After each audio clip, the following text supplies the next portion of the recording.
رسوله الكريم أما بعد فأعوذ بالله من الشيطان الرجيم بسم الله الرحمن الرحيم عن أبي سعيد الخدري قال خطب النبي صلى الله عليه وسلم فقال إن الله سبحانه خير عبدا بين الدنيا وبين ما عنده فاختار ما عند الله فبقى أبو بكر إلى آخر الحديث صدق الله مولانا العظيم. معزز و محترم سامعین حضرات، اس حدیث پاک کے راوی حضرت ابو سعید خدری رضی اللہ تعالیٰ عنہ ہیں. آپ فرماتے ہیں کہ حضور سرور دو جہاں فخر عالم عزیز مصر سمدیت صلی اللہ تعالیٰ علیہ وسلم نے خود پر ارشاد فرمایا، اور آپ نے فرمایا کہ اللہ رب العزت نے ایک بندے کو اختیار دیا ہے کہ وہ دنیا میں رہے یا اپنے رب کے ہاں آ جائے. فرمایا کہ اس بندے نے اس چیز کو پسند کیا جو اللہ کے ہاں ہے، یعنی اللہ کے ہاں جانا پسند کیا. ابو بکر صدیق رضی اللہ تعالیٰ عنہ رونے لگے. ابو سعید خدری رضی اللہ تعالیٰ عنہ فرماتے ہیں کہ میں نے اپنے دل میں کہا کہ اس بوڑھے کو کس شخص نے رلایا ہے کہ اگر اللہ پاک نے بندے کو دنیا اور اپنے ہاں اختیار دی ہے تو اس نے جو اللہ کے ہاں ہے اس کو اختیار کر لیا ہے، تو اس میں کیا ہوا؟ فرماتے ہیں کہ وہ بندے رسول اللہ صلی اللہ علیہ وسلم تھے اور ابو بکر صدیق رضی اللہ تعالیٰ عنہ ہم میں سے زیادہ اللہ کے حبیب کو جانتے تھے. فرمایا سرکار دو جہاں وسلم نے کہ اے ابو بکر تم رو نہیں، لوگوں کے مجھ پر ان کی صحبت اور مال میں جو احسان ہیں وہ اتنے نہیں ہیں جتنے ابو بکر تیرے ہیں. فرمایا کہ میں اگر اپنی امت میں سے کسی کو دوست بناتا، خلیل بناتا تو وہ ابو بکر صدیق کو بناتا. لیکن اسلام بھائی چارے اور محبت کا درس دیتا ہے. فرمایا کہ مسجد میں سب دروازے بند کر دیے جائیں گے سوائے ایک دروازے کے جو کہ ابو بکر صدیق رضی اللہ تعالیٰ عنہ کا دروازہ ہوگا جو کھلا رہے گا، باقی سارے دروازے بند کر دیے جائیں گے. یہ بات اصل میں چونکہ مسجد کے حوالے سے چل رہا تھا تو مسجد سے گزرگاہ یعنی راستہ رکھنا کیسا ہے کہ مسجد کی طرف انسان کا دروازہ کھلے، مسجد کے اندر سے ہی انسان باہر کی طرف نکلے بازار کی طرف یا کسی اور کام کاج کے لیے. اس حوالے سے یہ باب ہے. تو اس میں انہوں نے ایک حدیث مبارکہ درج کی ہے جس کے راوی حضرت ابو سعید خدری رضی اللہ تعالیٰ عنہ ہیں کہ امام الانبیاء صلی اللہ علیہ وسلم خود کا ارشاد فرما رہے تھے تو سرکار دو جہاں وسلم نے ارشاد فرمایا کہ اللہ پاک نے ایک بندے کو اپنے اور دنیا کے درمیان اختیار دیے ہے. اس کا جی چاہے تو دنیا میں رہے، اگر چاہے تو وہ رب ذوالجلال کے ہاں چلا جائے. اب یہاں پر غور طلب بات یہ ہے کہ یہ جو موت ہوتی ہے یہ ہر بندے کی موت اختیاری نہیں ہے کہ بندہ چاہے تو جائے نہ چاہے تو نہ مرے، ایسا نہیں ہے. جب بھی یہ موت کا فرشتہ انسان کے پاس آتا ہے تو انسان سے پوچھ کر نہیں آتا کہ میں ابھی آ رہا ہوں تو نے جانا ہے یا نہیں.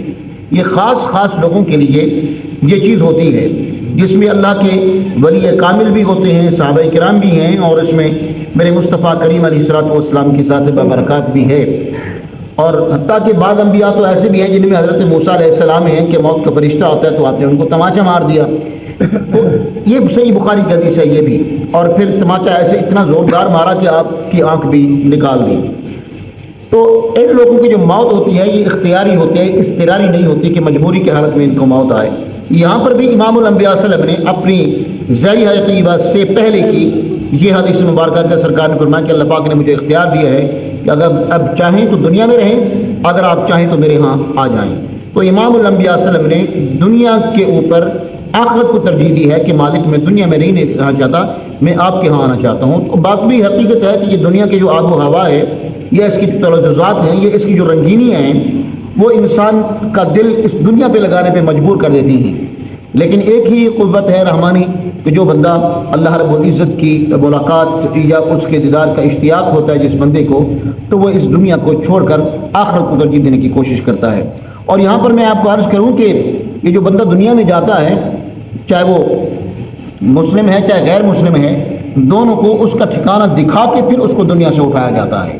مثلا مومن ہے تو اس کو موت کے وقت ایک غنوج کی سی طاری ہوتی ہے، بے ہوش کی اس کو کہہ لیں، غنوج کی کہہ لیں، یا یہ سسٹم بے ہوشی کا ہوتا ہے.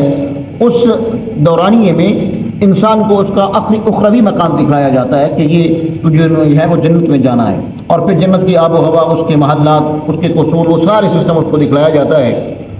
پھر اس بے ہوشی کے بعد پھر جب اس کو ہوش آتا ہے تو اس وقت وہ ان فرشتوں سے کہتا ہے، وہ فرشتے ان سے پوچھتے ہیں کہ اب بتلا کہ یہاں پہ رہنا ہے یا ادھر جانا ہے.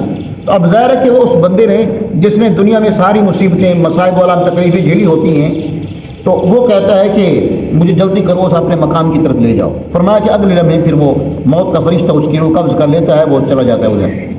اسی طریقے سے جب غیر مسلم ہے, گناہگار ہے, اس کے بعد جب آتا ہے تو اس کو اس کا مقام دکھلاتا ہے کہ یہ تیرا مقام ہے, یہ جہنم ہے.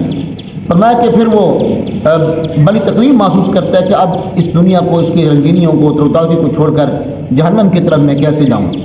اور یہی وجہ ہے کہ حدیث مبارک آتا ہے کہ مرد مومن کی جو میت ہے, جنازہ ہے, وہ قبرستان کی طرف بڑی تیزی سے سبقت کرتا ہے, اور جو گنہگار کردار ہوتا ہے, یہ جو غیر مسلم ہوتا ہے, اس کا جنازہ ایک تو بھاری ہوتا ہے, دوسرا قبرستان کی طرف تیزی سے سبقت نہیں کرتا, بلکہ جیسے وہ مرجھائے قدم یا پھر آہستہ آہستہ وہ اس کی طرف جاتا ہے. وہ کہتے ہیں کہاں تم مجھے لے کے جا رہے ہو.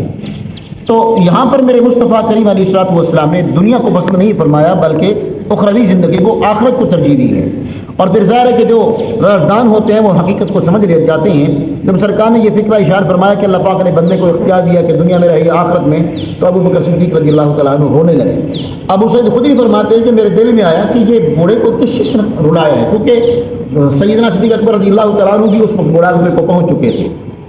تو فرماتے ہیں کہ اللہ پاک نے جب بندے کو اختیار دیا کہ دنیا میں رہے یا آخرت میں رہے, اگر کوئی بندہ چلا بھی جائے تو اس میں کیا حرج ہے, لیکن اسے یہ معلوم نہیں تھا کہ اس بندے سے مراد میرے مصطفیٰ کریم علیہ الصلوۃ والسلام کی ذات ہے.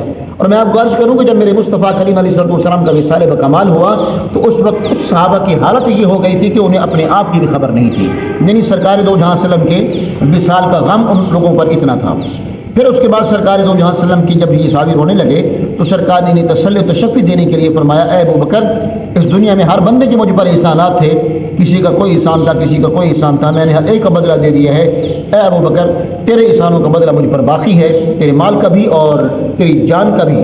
فرمایا کہ اگر میں اس امت میں سے کسی کو خلیل بنانا چاہتا تو ابو بکر تجھے بناتا, لیکن اسلام کے اندر بھائی چارہ ہے, اخوت ہے, محبت ہے, وہ میرے اور تمہارے درمیان میں ہے. فرمایا کہ اے ابو بکر, تیرے لیے ایک خاص بات ہے, وہ یہ کہ ہر بندے کے دروازے جو مشرق کی طرف کھلتے ہیں وہ سب کے سب بند کر دیے جائیں گے. اے ابو بکر صدیق, صرف تیرا ہی دروازہ ہوگا جو مشرق کی طرف کھلنا جاری رہے گا, وہ بند نہیں ہوگا. اسے عمدۃ القاری شرح بخاری کے اندر انہوں نے نقل کیا ہے. وہ فرماتے ہیں کہ اس دروازے سے مراد وہ ظاہری دروازہ نہیں تھا, بلکہ اس دروازے سے مراد تھا خلافت ابو بکر صدیق کا دروازہ. فرمایا کہ میرے بعد, یعنی میری ظاہری حیات طیبہ کے بعد, میرے بعد اگر تو خلیفہ بنے گا تو وہ ابو بکر صدیق رضی اللہ تعالیٰ عنہ ہی ہوگا. فرماتے ہیں کہ یہ واحد صحابی حضرت ابو بکر صدیق رضی اللہ تعالیٰ عنہ جن کی خلافت پر صحابہ کرام کا اجماع رہا ہے.